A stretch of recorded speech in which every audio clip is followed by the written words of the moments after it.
Churchill's Tale of Tales, written and illustrated by Anka Sandhu. Churchill was a very proud pig, just like any other pig. This is his tale of tales. Churchill valued many things in life: smelling beautiful flowers, painting self-portraits, playing classical music, and reading good books. And he loved to have tea with his friends Billy and Gruff. But Churchill had one thing that he prized above everything else: his tail. It wasn't a big tail, it wasn't a fancy tail, it wasn't even a very practical tail, but it was his tail, and it made him feel great. But one morning, his tail was nowhere to be found. Churchill searched here, there, and everywhere. Finally, he gave up searching. He was miserable.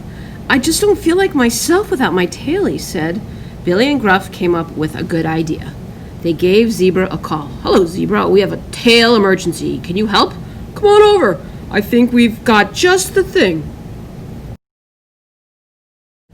The zebras were happy to help. They had a spare tail for Churchill to try. But the zebra tail didn't feel quite right. "Perhaps I should try some other tails," Churchill thought.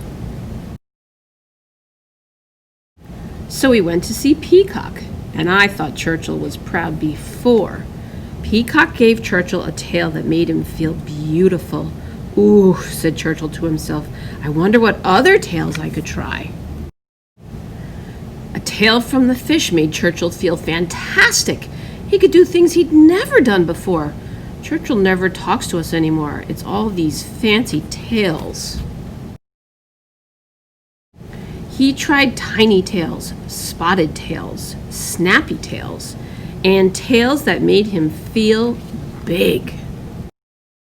Trying different tails made Churchill feel so good that he didn't have time for anything else, not even his old friends. Now, thought Churchill, it's time for something very special. "Come and play, Churchill." "No, thank you.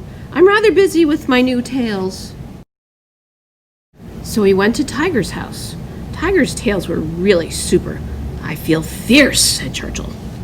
"I'm the world's strongest, bravest pig," he said. "I'm not scared of anything. I'm totally fearless." But then a dark shadow fell across his path. Eek! Churchill felt terrified and very alone. What could it be? A giant mean lizard? An unfriendly blue alien? Or a huge hungry robot with a twisted fork on its head? But it wasn't any of those things. It was just a little bird. "What's that on your head?" asked Churchill. "Is it my tail?" "Well, I don't know," the bird replied. "I found it in a bush.